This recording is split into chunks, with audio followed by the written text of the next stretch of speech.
right? You have a professional deep water free diver, okay? His altitude in meters relative to the sea level, X seconds after diving. They're giving you the equation, okay? So just by looking at this equation, which is different in terms of what's given to us, are we going to have a max or a min? Just by looking at the equation, forget the word problem. What are we going to have? Just by looking at it. Sean? Min, because our A value is positive, okay? So we're going to have some sort of minimum, which makes sense because it's deep diving, right? So our x-axis is acting like the water, okay, and you're going underwater, okay? So how many seconds after diving will he reach his lowest altitude? So what does that mean we have to find? Yeah, the minimum. But for the minimum, we have to answer how many seconds. So what part of the minimum?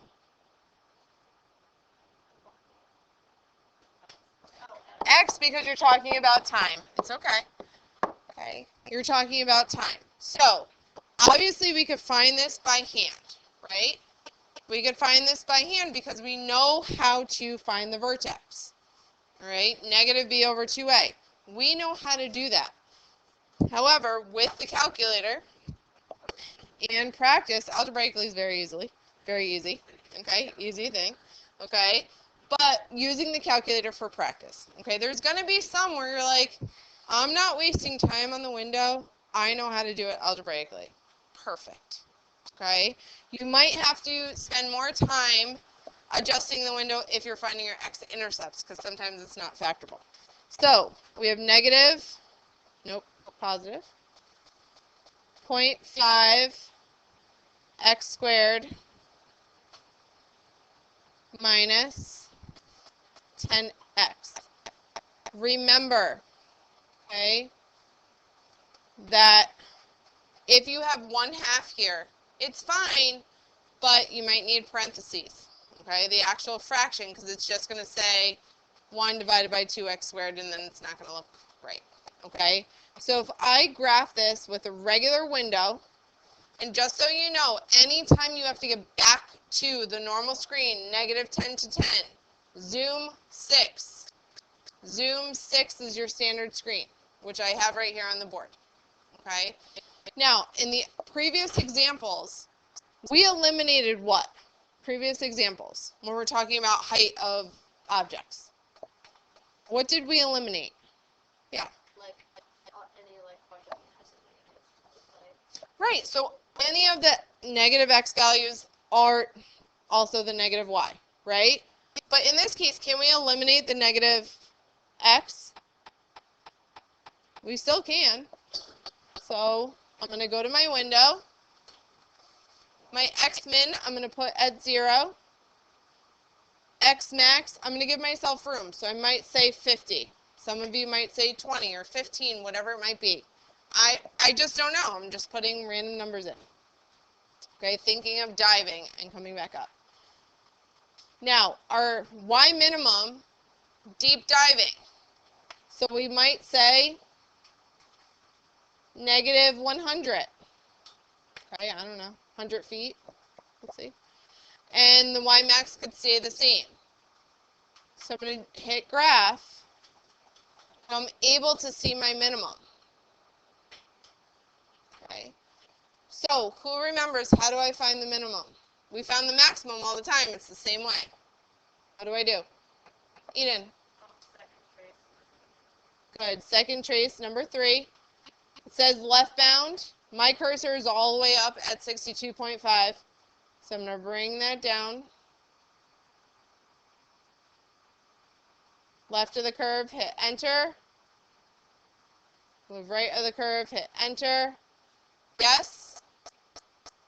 Enter again, and we end up getting 10 seconds, which if you found this algebraically, did you receive the same thing? Yeah. Okay. So the minimum, the x value of our vertex is 10 seconds. Okay? We also could have found that by doing times 1/2. We have 10 divided by 1, which gives us 10, which is exactly what we needed. Okay? So either way, today going through the calculator is going to help us in the long run. Okay? So let's move on to any questions on number 4? Are we okay? All right. Number 5. Okay? Number 5. An object is launched, blah, blah, blah. Now, if you look, the meter equation is switched to negative 4.9 t squared. Okay? So they're giving you the equation now. When does the object strike the ground? So here, what are we looking for? Yeah. We're looking for time. Okay? So again, if I was to draw a picture, we're starting at 58.8. Okay? We go up and going back down. So we're trying to find this, when it hits the ground. Okay? When it hits the ground. So we have our equation. What are we trying to find? Yeah. X-intercepts. And how do we do that? Anybody? Yeah. Sure. Perfect. So you take your original equation given to you, set equal to 0. And here, y1, y2, you're looking for the intersection. Okay, so we're going to go in our calculator. You're basically looking for your x-intercepts. So we do y equals, clear this out, negative 4.9 x squared plus 19t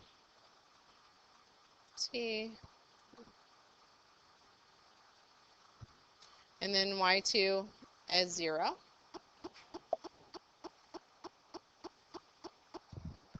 Okay. So my screen's still set from the previous problem. So if I do graph, I'm really not going to see much. Okay. But we do see the intersection, right? Okay. Is that all we need to see for this? Yeah. So if we do second trace number 5 and press enter 3 times, we found that it takes 6 seconds to reach the ground. Questions?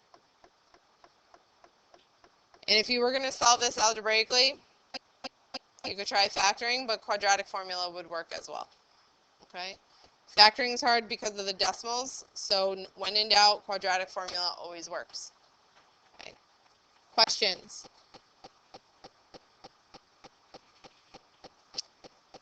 Okay, try number 6 and attempt 7. Okay, try number 6 and attempt 7. All right, for number 6, what amount of advertising gives the maximum profit? Yeah. Go ahead, Carter. Yeah. $2,000. Good. If you had x equals 20, I think it was, right? Yeah. Okay.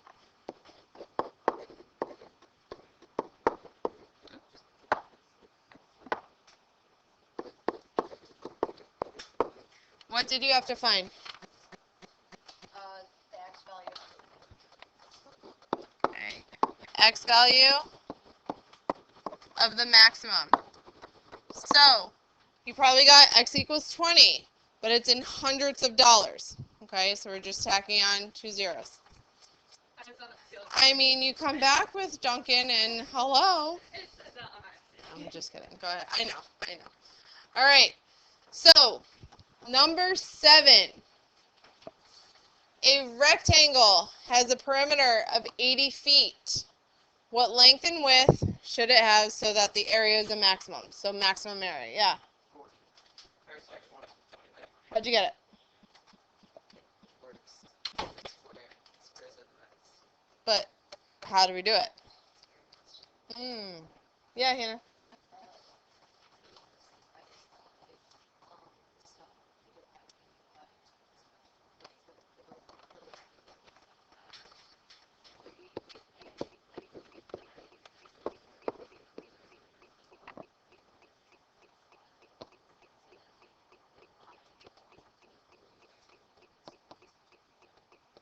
Okay, good.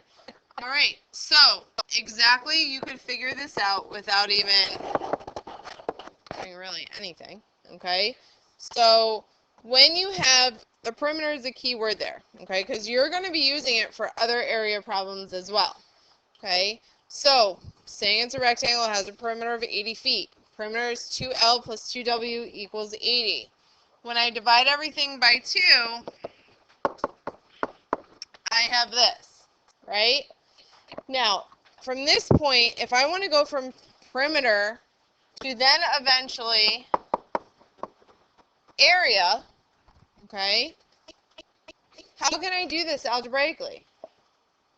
What can I do? And using our calculator or quadratics of some sort, properties of quadratics, what can I do from here?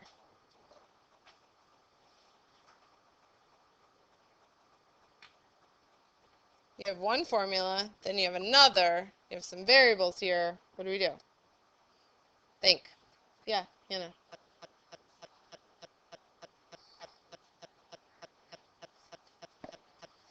So we could isolate one of these variables. So 40 minus W. Then can we take this and substitute it in?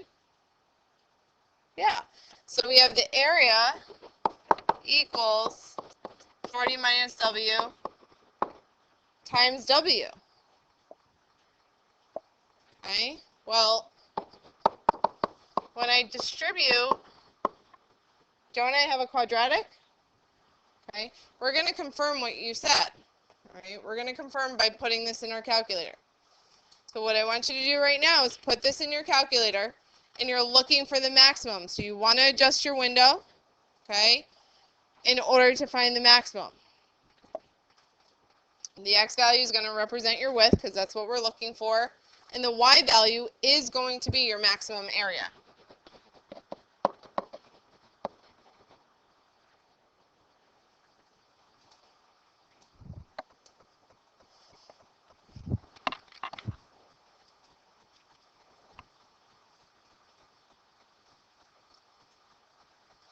Okay, get graph, and we're going to confirm. Second trace, number 4.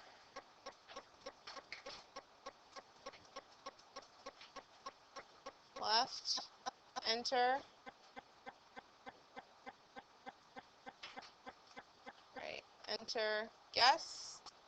And we have our x value is 20, which again it confirms is going to be 20 by 20 with our maximum area of 400.